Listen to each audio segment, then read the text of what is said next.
The crystalline spires of Nathra gleamed under three suns. Queen Aeris sat on her throne, ancient beyond human comprehension, her silver skin reflecting the light like living metal.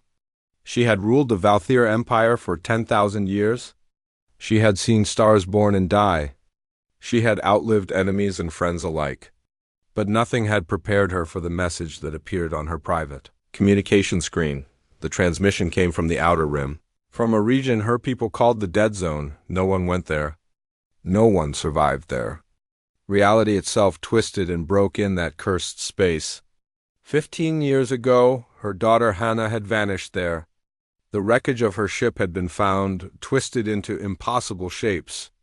There had been no body. There had been no hope. Now, a ship was requesting permission to dock. The DNA signature in the transmission matched her daughter perfectly. Queen Aeris stood from her throne. Her advisors rushed forward, their voices echoing in the vast throne room. Lord Tarek, her chief counselor, spoke first. His face showed deep concern. "My queen, this must be a trick. Princess Hannah died 15 years ago. We mourned her. We held the ceremonies. This cannot be real." The queen raised one hand. Silence fell immediately. "I will see this ship. Prepare the royal dock. Alert the medical team. And ready the security forces." Lord Tarek bowed, but his expression remained troubled. "As you command, but I must advise extreme caution. The Dead Zone changes things. Whatever returns from there may not be what it seems." 2 hours later, Queen Aeris stood in the docking bay. Around her, 50 armed guards held their positions. Medical scanners hummed quietly. The ship that had requested docking was small and damaged. Its hull showed signs of repair done with mismatched materials. Parts of it seemed to be from 3 different species technologies, welded together in ways that should not work but somehow did. The airlock hissed open. Steam poured out. A figure stepped through the mist. She was tall and graceful, her silver skin unmarked by time. Her eyes were the deep purple of royal blood. She wore simple clothes, not the formal dress of a princess. But there was no mistaking her. Hannah, her daughter, alive. Queen. Aeris felt something she had not experienced in centuries. Her breath caught. For a moment, the immortal queen was simply a mother who had lost her child and found her again. But then she saw the second figure. A human male stepped out behind Hannah. He was shorter than the Valthyr, built solid and strong. His skin was tanned dark from some sun, his black hair cut short. He wore armor that looked like it had been assembled from scraps. A blade hung at his side. But what caught everyone's attention was his eyes. They were calm and alert, scanning the room with the careful attention of someone who had survived terrible things. Humans were barely known to the Valthyr. They were a new species, just reaching out into space. Their planet Earth was considered primitive. They lived such short lives, barely 100 years. They had no telepathy, no energy powers. They were simply resourceful and stubborn. What was one doing with her daughter? Hannah stepped forward. She bowed in the traditional manner. "Mother, I have returned?" Queen Aeris wanted to rush forward to embrace her daughter. But she was a queen first. She remained composed. "You were declared dead 15 years ago. Your ship was found destroyed. Yet you stand before me unchanged. Explain this." "I will explain everything," Hannah said. "But first I must ask something of you. The human beside me is named Jiwan. He saved my life. He kept me alive for 15 years. Without him, I would truly be dead. I ask that he be treated as an honored guest and given full protection under your authority." The throne room erupted in whispers. Lord Tarek stepped forward, his voice sharp. "My queen, we cannot simply accept this. We must verify that this truly is Princess Hannah, and this human must be questioned. We know nothing about him." Jiwan spoke for the first time. His voice was quiet but firm. He spoke the Valthyr language with a strange accent, but clearly. "I understand your concerns. I will submit to any tests or questions you require. But I ask that Princess Hannah be allowed to rest and receive medical attention first. She has been through much." You do not make demands here, human, Lord Tarek said coldly. Hannah's expression hardened. She turned to face Lord Tarek directly. He makes no demands. I do. Jiwan speaks with my voice. If you cannot show him respect, you show none to me. The Queen raised her hand again. Enough, Hannah. You will submit to medical examination to confirm your identity. The human will be taken to secure quarters and questioned, but he will not be harmed. These are my orders? Hannah nodded. Thank you, Mother. But before I go, you must know something. The dead zone is changing. Something is waking up there. We barely escaped. You need to prepare. A storm is coming. The medical test took 3 hours. They confirmed what Queen Iris already knew in her heart. This was truly Hannah, her daughter. But the tests also revealed something strange. Hannah's cellular structure had changed. Her body contained traces of energy that should not exist. She had been exposed to something in the dead zone that altered her on a fundamental level. Meanwhile, Jiwan was taken to a secure room deep in the palace. He did not resist. He answered questions calmly and directly. But he revealed little. He confirmed that he had found Hannah. He confirmed they had survived together. But when asked how, he simply said, "That is Hannah's story to tell, not mine." The interrogators grew frustrated. One of them, a military officer named King Su, leaned forward. You are hiding something, human. What did you do to the princes?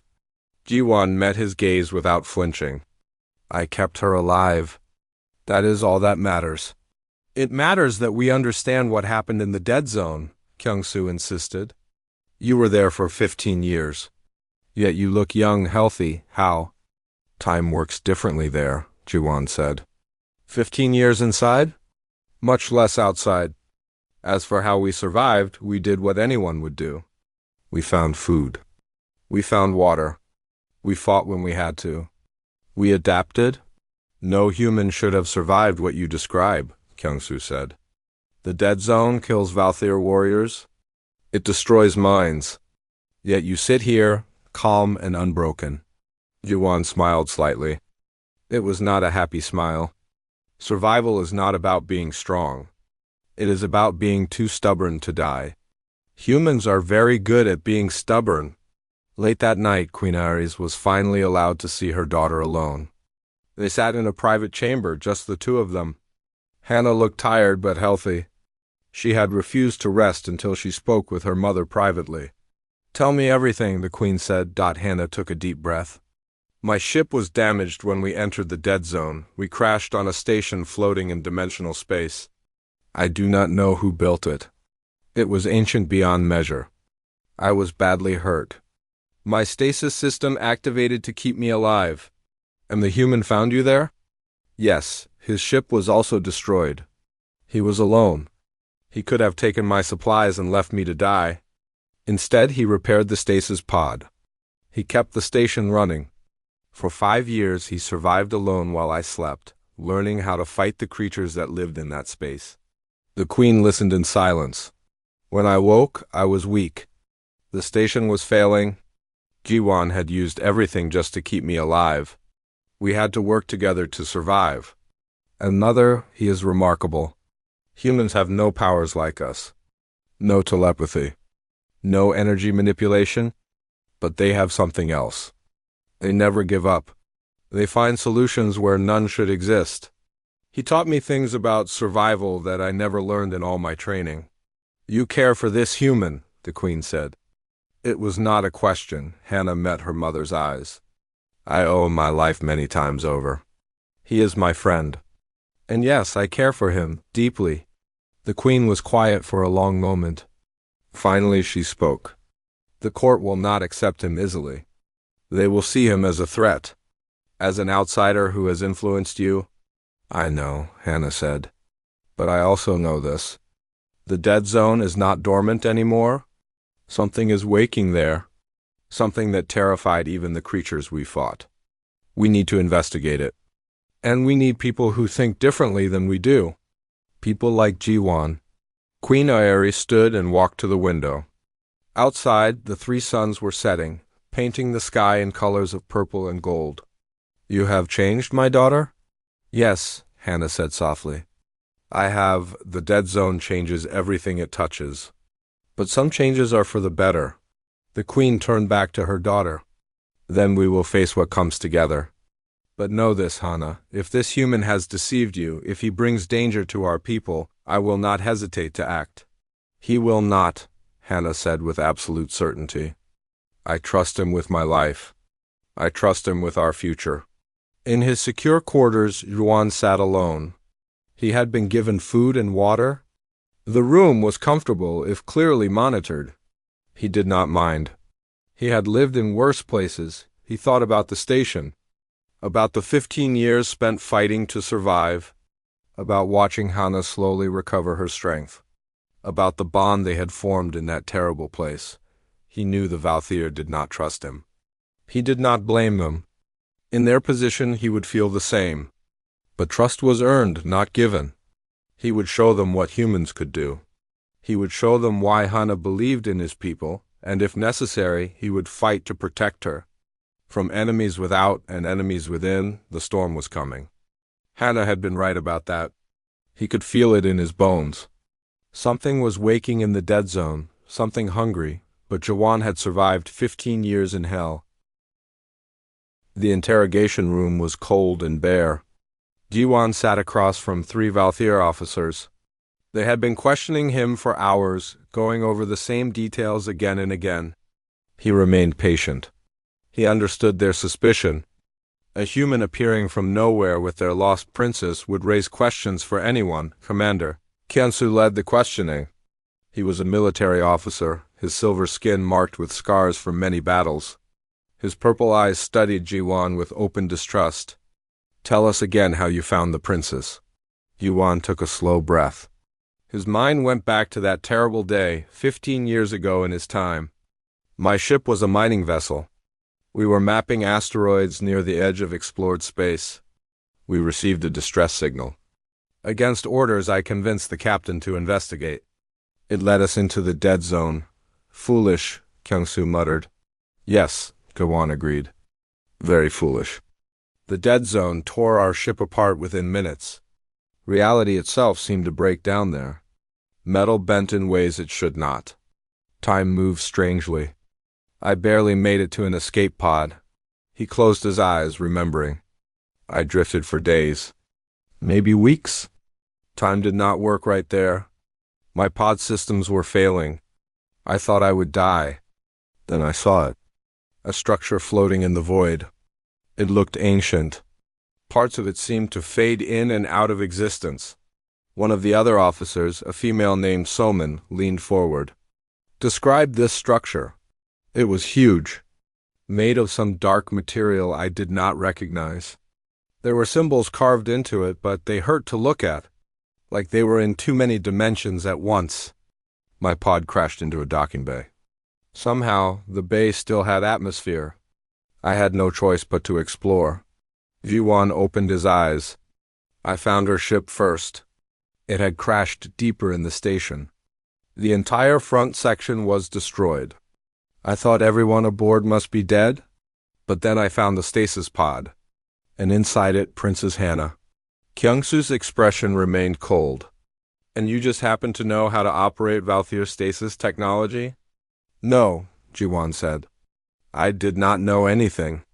The pod was flashing warnings in a language I could not read, but I understood warning lights. Red means bad. I spent 3 days just trying to figure out the power systems.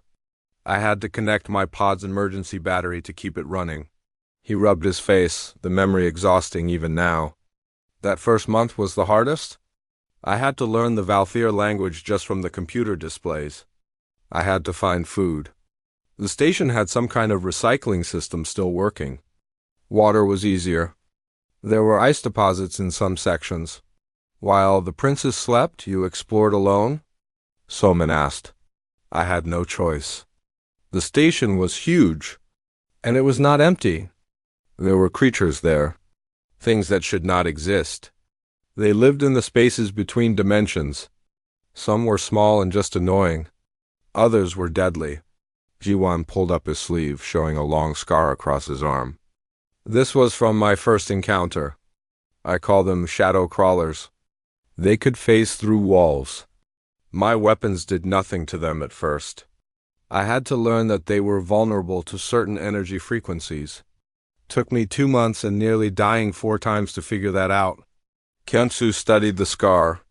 Despite his distrust, his expression showed a hint of respect. Scars told stories. You fought these creatures for 5 years while the princes remained in stasis? Yes, I kept the pod running. I fought off anything that came near. I explored the station looking for supplies and information. I found food storage in the lower levels. I found medical supplies. I found weapons that I could barely understand but learn to use. And I found something else. What? Soman asked. Records. The beings who built that station were trying to contain something. There were warnings carved into every wall. Pictures showing something vast and terrible being trapped in that space. The station was not just a structure. It was a prison. The room went very quiet. I spent 5 years learning to survive in that place, Jawan continued. Then Princess Hannah woke up? The stasis system finally gave out? I had managed to learn some Valthier by then, but not much. Enough to tell her she was safe. Enough to explain what had happened. He smiled slightly at the memory. She did not believe me at first. Thought I was some kind of hallucination. Then she saw the station. Saw the creatures. Reality set in quickly after that. What was her condition? Soman asked. Weak, very weak. The stasis had kept her alive, but she needed time to recover. And we did not have much time. The station was failing. Systems were shutting down. The dimensional barriers that held back the worst creatures were breaking. Jiwan stood up and walked to the window. Outside, the beautiful spires of Nathra gleamed. It seemed impossible that such horror existed in the same universe. We had to work together. Princess Hannah knew things about energy and technology that I did not. I knew improvisation and creative problem solving. Together we kept the station running for 10 more years. 10 years, Kensu repeated. You survived 10 years together in that hell. We did more than survive. We learned. The station had databases. Ancient knowledge. Princess Hannah could read some of it. We discovered that the dead zone is not natural. It was created to imprison something. Something that the ancient builders feared so much they tore a hole in reality to contain it. Yiwan turned back to face them. Over those years, we noticed changes. The station's prison systems were failing faster. We started to hear things. Feel things. A presence in the dark. Something vast and hungry. Something that wanted to break free. The princess mentioned this, Soman said quietly. She said something is waking. It is, Juwan confirmed. We barely escaped before the station collapsed completely. We used parts from both our ships and salvaged materials from the station. It took us a year just to build something that could fly. Another 6 months to make it through the dead zone. Kensu leaned back in his chair. You expect us to believe that a human with no training survived 15 years in conditions that would kill most Valthier warriors? I do not expect you to believe anything, Jawan said calmly. I'm simply telling you what happened. Believe it or not, that is your choice. How did you learn to fight? Kensu demanded. You move like a trained warrior. I have been watching you. The way you scan rooms. The way you position yourself. That is not the behavior of a mining engineer. Yuan smiled. Princess Hannah taught me. In the years we spent together, she trained me in Valthier combat techniques. She said I needed to know how to defend myself. She was right. We fought side by side against things I still have nightmares about. The princess trained a human in our combat arts? Kyungsu looked shocked. She did. And I taught her human tactics, improvisation, unpredictability, using the environment. Making weapons from anything available. She learned to think like a human. I learned to fight like a Valthier. Together we became something neither of us could have been alone. Solman spoke again. You care for the princess? It was not a question, but Jawan answered anyway. I would die for her. I almost did many times. She saved my life as often as I saved hers. When you fight beside someone for 15 years, when you trust them with your life every single day, you form a bond. Yes, I care for her. Humans live such short lives, Kyung-soo said. You know that any relationship between you would be temporary. She will live for thousands of years. You will be dust in barely a century. I know, Ji-won said quietly. Every day I know. But that does not change how I feel. And it does not change that we have a job to do. What job? So-min asked. Whatever is waking in the dead zone must be stopped. Princess Hana and I saw what it can do. We felt its hunger. If it breaks free completely, it will consume everything. Your empire, my world, all the civilizations in this galaxy. Nothing will survive. Ji-won walked back to the table and placed both hands on it, leaning forward. You can distrust me. You can hate me. You can think I am lying. But Princess Hana believes me. And she knows the danger is real. The question is, will you listen to us before it is too late? The room fell silent again. Finally, Kyung-soo stood. You will remain here. We will discuss this with the Queen. After the officers left, Ji-won sat alone with his thoughts. He thought about those 15 years. The fear and loneliness of the first 5 years. The relief when Hana woke. The growing partnership. The fights. The quiet moments between battles when they would talk about their worlds, their lives, their dreams. He remembered the day he realized he loved her. They had been fighting a particularly nasty creature. A dimensional predator that could split itself into multiple forms. They had been separated. Ji-won thought he heard her scream.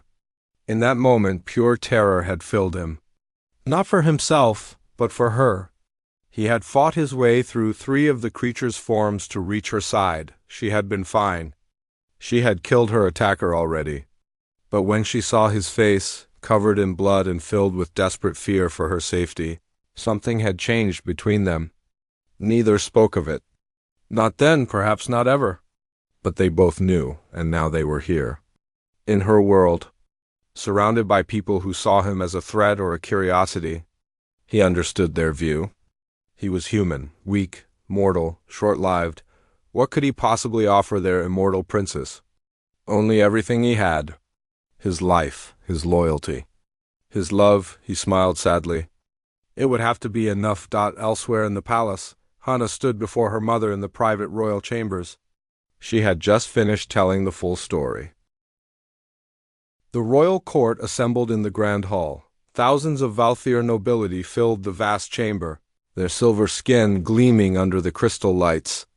News of Princess Hana's return had spread across the empire overnight. Everyone wanted to see the princess who had returned from death. Everyone wanted to see the human who had brought her back. Ji-won stood beside Hana at the base of the throne. He wore new clothes, proper diplomatic attire that Hana had insisted upon. But he still carried his blade at his side. Some habits from 15 years of fighting could not be broken. Queen Aerys sat upon her throne, regal and commanding. Lord Tarek stood to her right, his expression carefully neutral. But Ji-won could see the anger simmering beneath the surface. The advisor did not like this situation at all. The queen raised her hand. Silence fell instantly. Her voice carried across the hall. My daughter has returned from death itself. She brings warning of a great threat and a companion who saved her life. Today I grant Ji-won of Earth the title Shield Brother to Princess Hana. Let all know that he stands under my protection. Murmurs rippled through the crowd. Some sounded approving. Most sounded shocked or angry. Humans were barely known to the Valthier. To grant one such an honor was unprecedented. Lord Tarek stepped forward. My queen, if I may speak. Queen Aerys nodded. You may. The title Shield Brother has not been granted in over 1,000 years. It is reserved for warriors of great merit who have proven themselves in battle for the Empire. This human, while perhaps brave, has done nothing for our people. He saved one life. Should that truly earn such an honor? Before the queen could respond, Hana spoke. Her voice was clear and strong. Lord Tarek, you are correct. Ji-won saved one life, mine, For 15 years, he fought creatures that would have killed any of our warriors. He survived conditions that break minds and bodies. He kept me alive when I had given up hope. If that is not worthy of honor, then I do not understand what honor means. Princess, Tarek said carefully, we do not doubt your experience. But we must consider the political implications. Other species will see this as Earth gaining favor. It could upset the balance of power. Let it, Hannah said firmly. The balance you speak of means nothing if we are all dead. Something is waking in the dead zone. We need allies who think differently than we do. Humans have proven they can survive what we cannot. A voice called out from the crowd. The princess has been changed by her time with the human. She no longer thinks like one of us. Other voices joined in. The hall erupted in argument. Some defended Hannah, others questioned her judgment. The word contaminated was thrown around. Jiwan felt anger rising in his chest, but he kept his expression calm. Showing emotion now would only make things worse. Queen Aeris stood. The hall fell silent again. Enough, I have made my decision. It will stand. Those who cannot accept it may leave the court. No one moved. No one would dare defy the queen so openly. But Jiwan could feel the hostility in the room. This was far from over, the ceremony continued. Jiwan knelt before the queen and received the formal title. A ceremonial blade was presented to him, ancient and beautiful. As he stood, he caught Lord Tarek's eye. The advisor's expression was cold. Jiwan had just made a powerful enemy. After the ceremony, there was a reception. Diplomats and nobles from various species attended. Jiwan found himself the center of attention. Some were genuinely curious about humans. Others clearly saw him as a threat. A tall reptilian ambassador approached. His scales were deep green and his eyes were yellow and sharp. So you are the human everyone is talking about? I am Ambassador Vex of the Krill Collective. Jiwan bowed slightly. Ambassador, an honor to meet you. Is it? Vex's smile showed too many teeth. Tell me, how does it feel to suddenly be important? Your species is barely spacefaring. Now you stand beside royalty. That is quite a jump. I stand beside my friend, Jiwan said carefully. That is all. Of course. Just friends. Vex's tone suggested he did not believe that at all. Still, your presence here changes things. Earth will benefit greatly from this connection. One might even call it convenient. One understood the implication. Vex was suggesting he had planned this somehow. There was nothing convenient about surviving 15 years in hell, Ambassador. If you believe otherwise, you are welcome to visit the dead zone yourself. Vex's smile disappeared. Careful, human. You may have the Queen's protection, but you have few friends here. I only need one friend, Jiwan replied. Glancing at Hannah across the room, the ambassador moved away. But Jiwan knew he had just made another enemy. The Krill Collective was a powerful empire. If they saw Earth as a threat because of him, that could cause serious problems. A human delegation had arrived that morning from Earth. Ambassador, Minji found Jiwan during a quiet moment. She was a small woman with sharp eyes and a quick mind. Jiwan, we need to talk. They stepped onto a balcony overlooking the city. Minji spoke quietly. Do you understand what you have done? Earth's entire diplomatic position just changed overnight because of you. I did not ask for this, Jiwan said. I know, but it happened anyway. Now we have species that are jealous, scared, or angry. The Krill Collective is already making noise about human favoritism.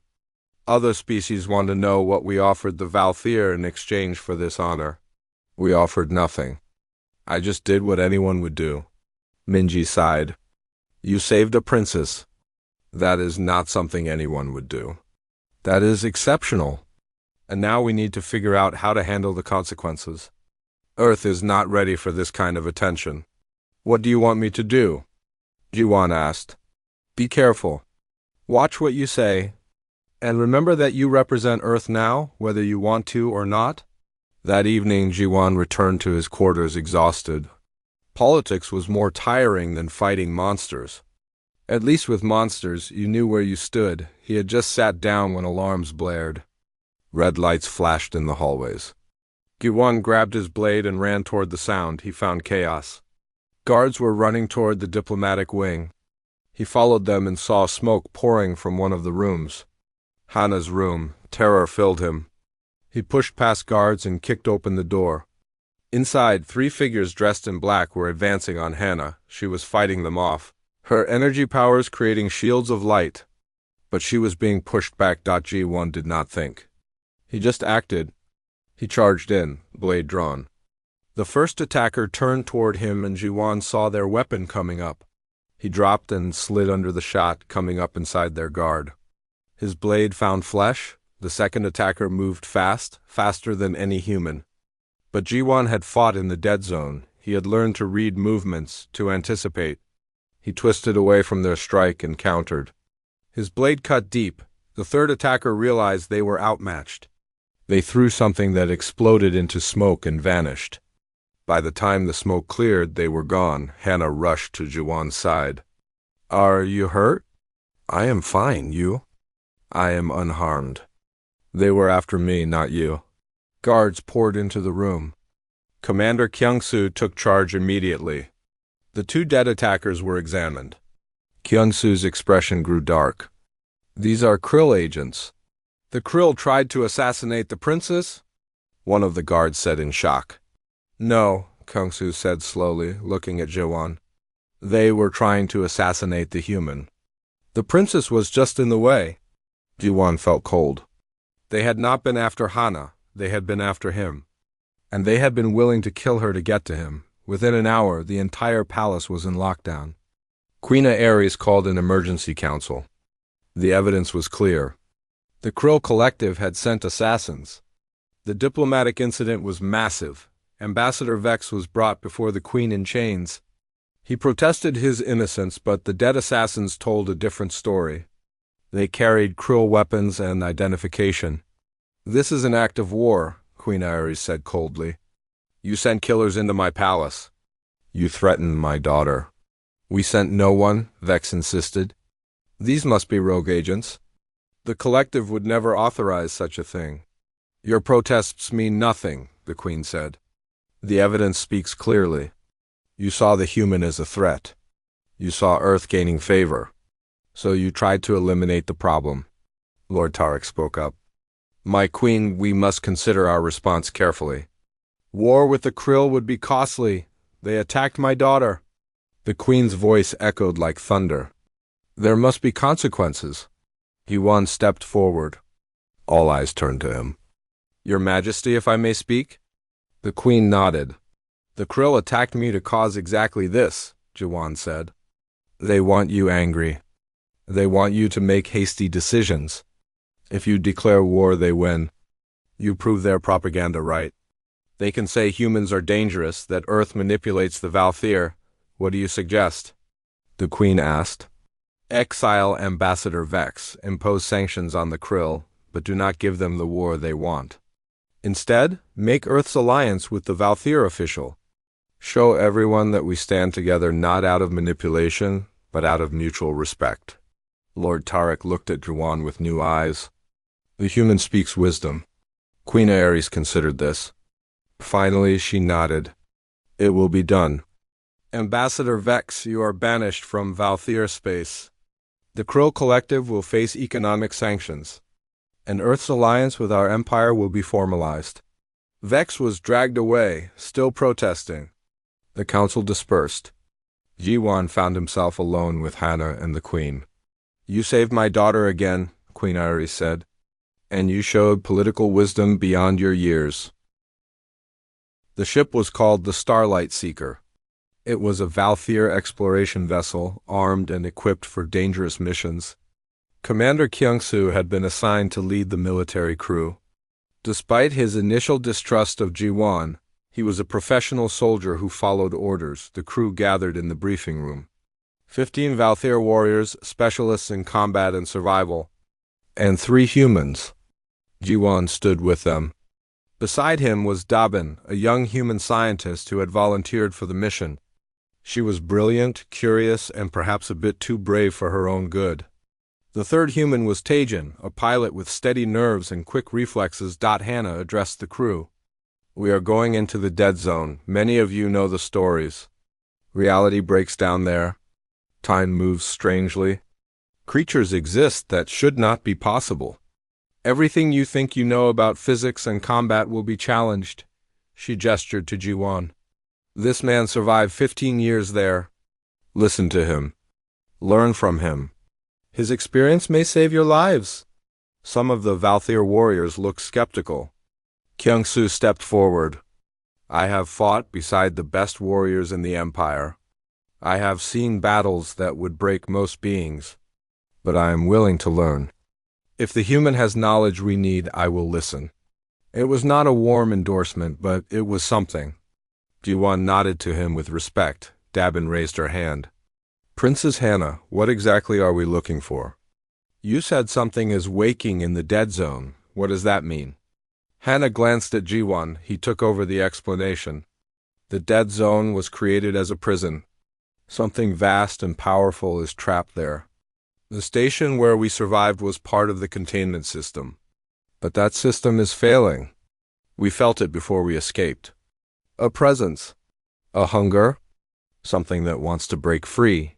What kind of entity are we talking about?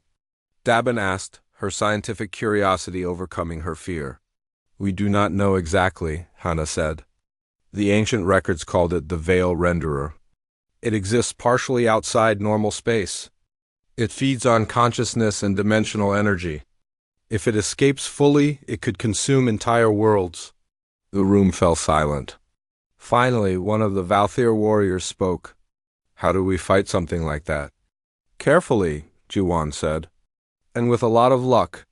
The journey to the dead zone took 3 days. During that time, Jiwan worked with the crew on survival techniques.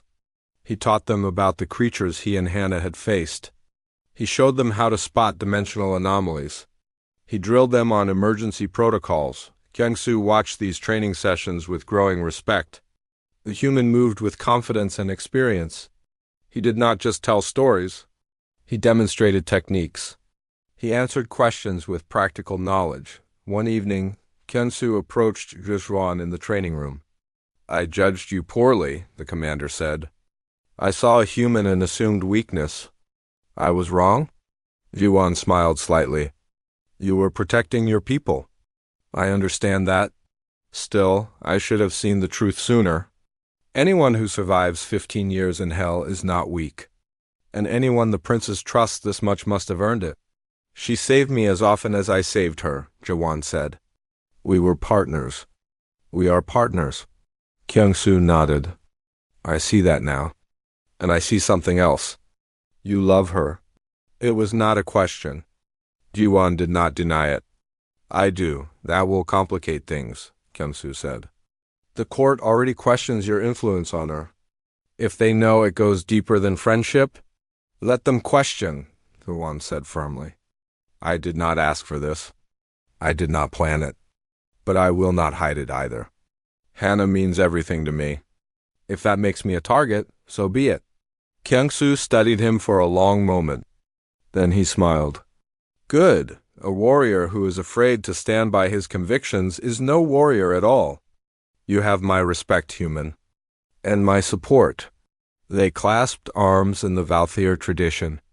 It was the first time a Valthyr warrior had offered Jiwan true friendship. On the 3rd day, they reached the edge of the dead zone. The sensors went wild immediately. Space itself looked wrong here. Stars twisted into spirals. Colors that should not exist painted the void. Reality flickered like a broken screen. All crew to stations, Hannah ordered. We are going in. The ship pushed forward into the dead zone. Immediately, systems began malfunctioning. The navigation console showed impossible readings. The engine stuttered. Time seemed to slow down and speed up randomly. Dabin stared at her instruments in amazement. This is incredible. The dimensional barriers here are paper-thin. We are existing in multiple realities at once. This should not be possible. Welcome to the dead zone, Jiwan said dryly. Nothing here should be possible. Get used to it. They flew deeper into the unstable space. Jiwan guided them based on memory.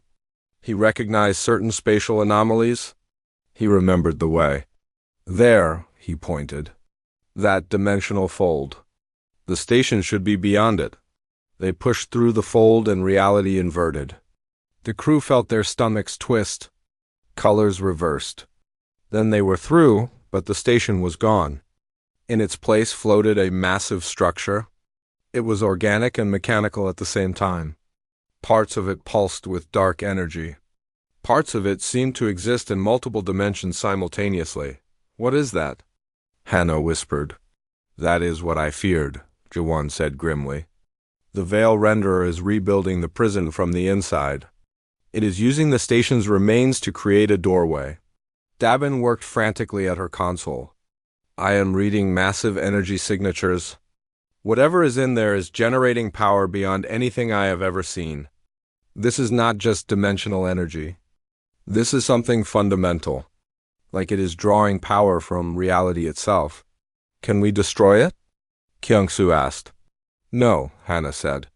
She had accessed the ship's database on ancient weapons, but we might be able to seal it.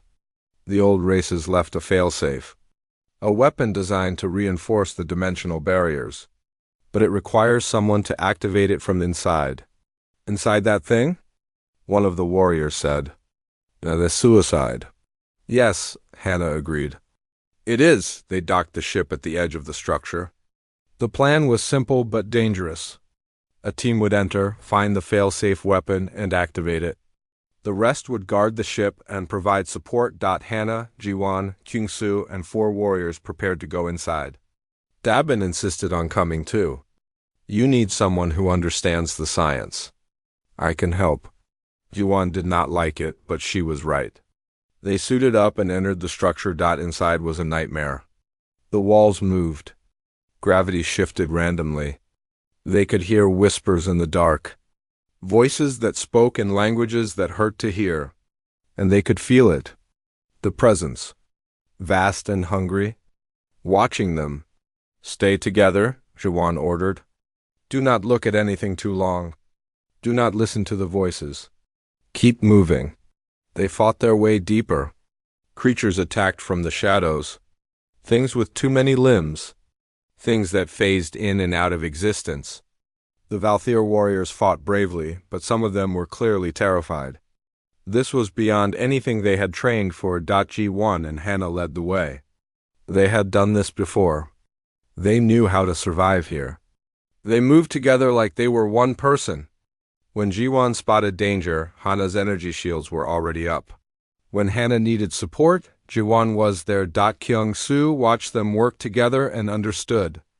This was why the princess trusted the humans so completely. They had survived this hell for 15 years. They knew each other's thoughts and movements perfectly. They reached the core of the structure. Their floating and impossible space was the fail-safe weapon.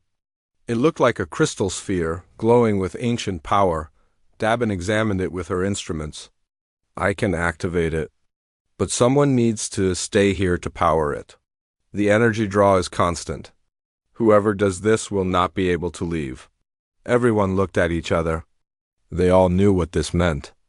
This was a one-way mission. I will do it, Kyung-soo said immediately. I am a soldier. Sacrifice is my duty. No, Dabin said quietly. She looked pale but determined. It should be me. What? Jiwan said. No, absolutely not. Listen to me, Dabin said. She pulled back her sleeve. Her skin showed dark marks. Radiation burns. I was exposed during the scans earlier. The dimensional energy here is toxic to humans. I have maybe a few hours left. I am dying anyway, horror-filled Jiwan. Why did you not say anything? Because you would have made me stay on the ship, Dabin said with a sad smile. And you needed me here. Now you need me to do this. Let me make my death mean something. Tears ran down Jiwan's face. He had barely known this young woman, but she was human. She was his people, and she was choosing to die to save everyone. There must be another way, he said desperately. There is not, Dabin said gently. She looked at Hannah. Princess, take care of him. He tries to save everyone. Someone needs to save him sometimes? Hannah nodded, unable to speak. Dabin turned to the failsafe weapon. Everyone needs to leave now? When I activate this, the dimensional barriers will collapse. You have maybe 10 minutes to get out? Kyunsu saluted her. You honor all warriors. You will be remembered. One by one, the others left. Jiwon was the last. He stood at the doorway, looking back at Dabin. She was so young. So brave. Tell Earth, she said. Tell them humans made a difference out here. I will, Jiwon promised. I swear I will. Then he turned and ran. Behind him, he heard Dabin begin the activation sequence. Her voice was steady and calm. She was not afraid. They made it back to the ship with minutes to spare. As they pulled away, the structure began collapsing. The dimensional barriers snapped back into place. The presence they had felt, the Veil Renderer, screamed. The Starlight Seeker emerged from faster-than-light travel above Nathra. The beautiful planet gleamed below, its crystalline cities catching the light of 3 suns. But this time, the sight brought no comfort to Jiwon. They were returning as heroes, but they had paid a terrible price. Queen Ares waited in the royal docking bay. Beside her stood Lord Tarek and a gathering of nobles. News of the mission's success had reached them hours before. The dead zone was sealed. The threat was contained. The galaxy was safe, but one human had not returned. As Hannah and Jiwon descended from the ship, the queen stepped forward. She embraced her daughter, relief clear on her ancient face. Then she turned to Jiwon and did something unexpected. She placed her hand over her heart in the Valthier gesture of deep respect. Dabin of Earth gave her life to save us all, the queen said, her voice carrying across the bay. Let her name be recorded in the Hall of Eternal Champions. Let all know that a human saved the galaxy. The gathered nobles bowed their heads. Even Lord Tarek looked moved.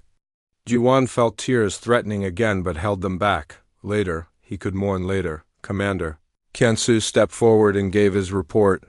He spoke of Dabin's courage, of Jiwon's leadership, of how the humans had fought beside Valthier warriors as equals. His words were simple and honest. The nobles listened in silence. When he finished, the queen spoke again. Too long have we seen humans as lesser beings, as primitives who stumbled into space by accident. But I see now what my daughter saw years ago. Humans possess something rare and precious. A fire that burns bright despite their short lives. A refusal to surrender even when all hope seems lost. She turned to face the assembled nobles. Therefore, I declare that Earth and the Valthier Empire shall be formal allies. The Dabin Accords will be signed, honoring the sacrifice that saved us all. And any who speak against humanity in my presence will answer to me personally. It was more than Jiwon had hoped for. It was everything Dabin would have wanted.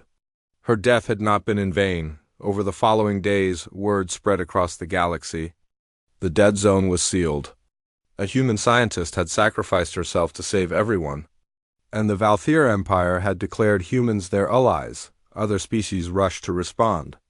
Some, like the peaceful Oryx Federation, welcomed Earth with open arms. Others, like the Krill Collective, viewed humanity with growing fear and resentment. Humans were no longer an insignificant species from a backwater planet. They were players on the galactic stage. Ambassador Minji from Earth arrived with a full delegation. She met with Jiwon privately in his quarters.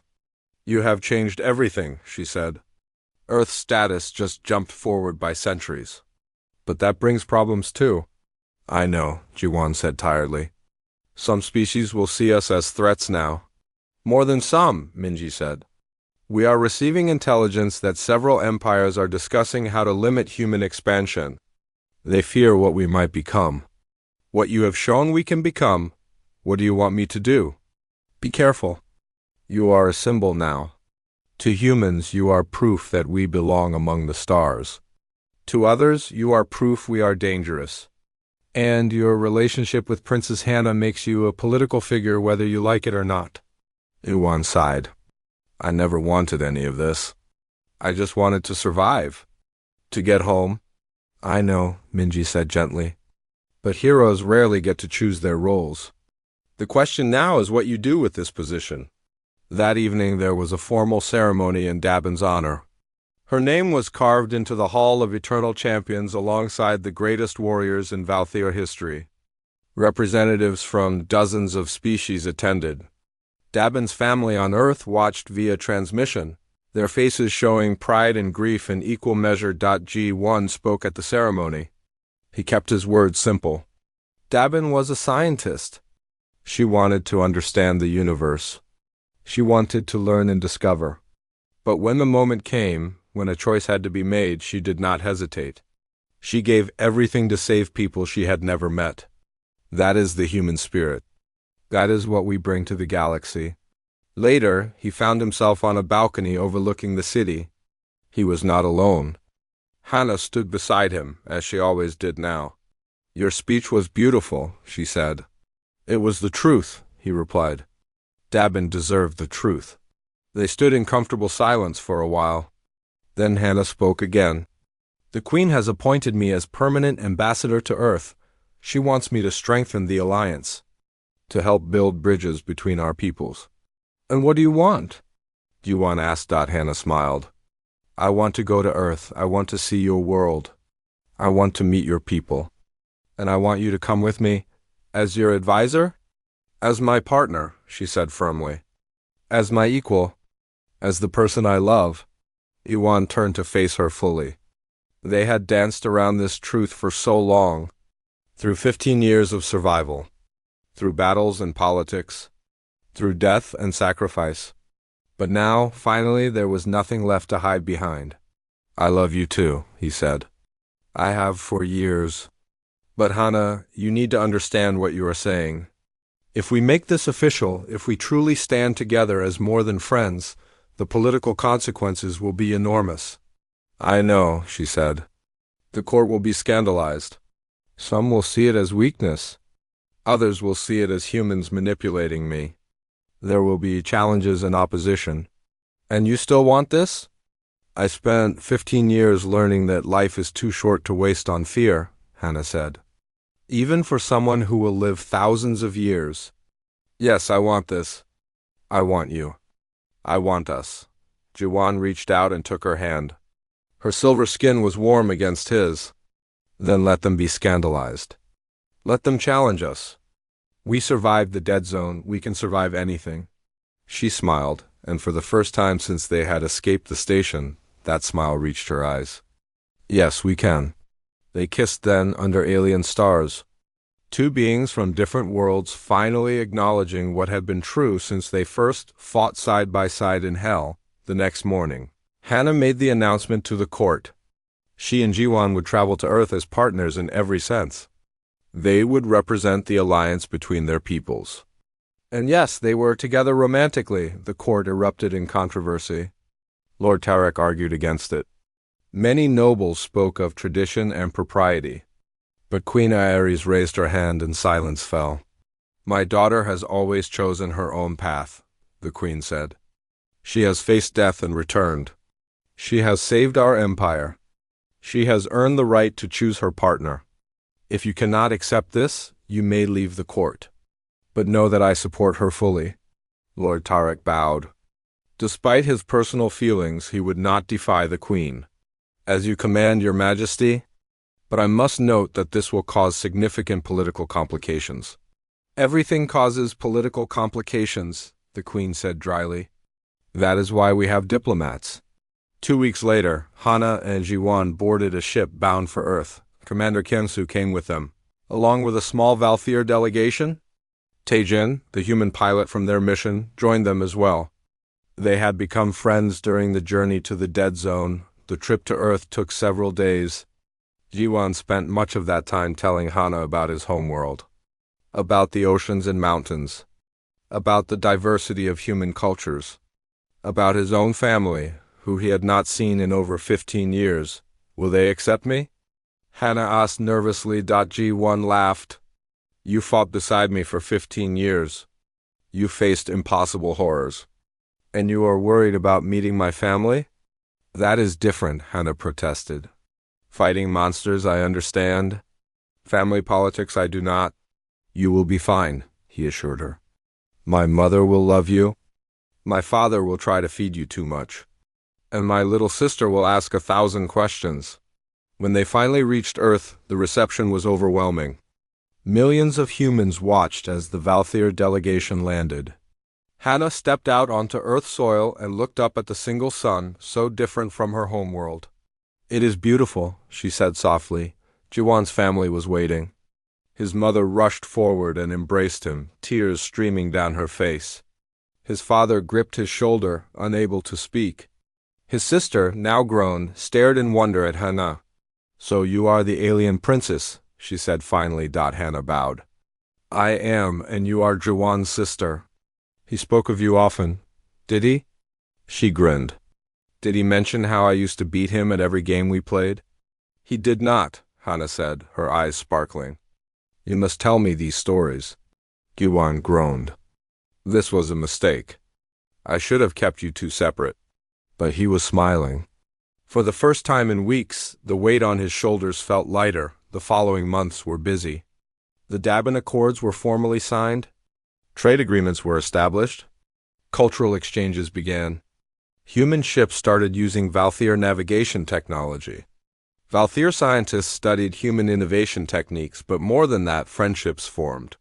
Humans and Valthier who worked together discovered they had more in common than they thought.